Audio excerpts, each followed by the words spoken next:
Sir MUDA ಸಂಬಂಧಪಟ್ಟಂಗೆ ಮತ್ತೊಂದು ಸ್ಫೋಟಕ ಮಾಹಿತಿ ಏನಂದ್ರೆ 3,000ಕ್ಕೆ ಬರೀ 3,000ಕ್ಕೆ 23 ಸೈಟ್ಗಳನ್ನ ಇಲ್ಲಿಗಲ್ ಆಗಿ ಮಾರಾಟ ಮಾಡಿದಾರಂತೆ ದಿನೇಶ್ ಮತ್ತೆ ರಿಯಲ್ ಎಸ್ಟೇಟ್ ಉದ್ಯಮಿ ಮಂಜುನಾಥ್ ಅನ್ನೋರಿಗೆ. ಇಲ್ಲ, ನನಗೆ ಅದು ಮಾಹಿತಿ ಇಲ್ಲ. ಪ್ರತಿದಿನವೂ ಒಂದೊಂದು ಮಾಹಿತಿಗಳು ಬರ್ತಾ ಇದಾವೆ ಸರ್.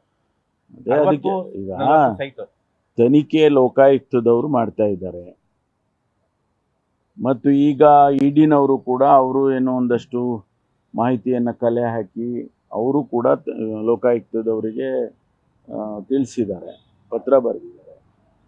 ಈ ಮಧ್ಯೆ ದಿನನಿತ್ಯದಲ್ಲಿ ಮಾಹಿತಿಗಳು ಬರ್ತಾ ಇದೆ ಅಂತೇಳಿ ನಾವುಗಳೆಲ್ಲ ರಿಯಾಕ್ಟ್ ಮಾಡೋದು ಅಷ್ಟೊಂದು ಸೂಕ್ತ ಅಲ್ಲ. ತನಿಖಾ ಸಂಸ್ಥೆಗಳು ಏನು ಮಾಡ್ತಾ ಇದ್ದಾವೆ ಅವರೆಲ್ಲ ಗಮನಿಸ್ಕೊಳ್ತಾರೆ ಇದನ್ನೆಲ್ಲ.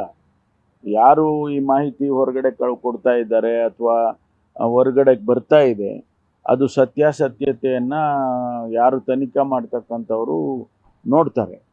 ನಾವು ಅದರ ಬಗ್ಗೆ ನಾವು ರಿಯಾಕ್ಟ್ ಮಾಡೋದು ಅಷ್ಟೊಂದು ಸೂಕ್ತ ಅಲ್ಲ ಅಂತ ನನಗೆ ಅನಿಸುತ್ತೆ. ಯಾಕಂದ್ರೆ ನಮಗೂ ಮಾಹಿತಿಗಳಿರೋಲ್ಲ. ಯಾರೋ ಅವ್ರು ಹೇಳಿದ್ದು ಇವ್ರು ಹೇಳಿದ್ದು ಕೇಳಿಕೊಂಡು ನಾವು ರಿಯಾಕ್ಟ್ ಮಾಡೋದು ಅಷ್ಟೊಂದು ಸೂಕ್ತ ಇಲ್ಲ ಅಂತ ನನಗನ್ಸುತ್ತೆ. ತನಿಖೆ ಮಾಡೋರು ಇದನ್ನೆಲ್ಲ ಗಮನಿಸ್ತಾರೆ.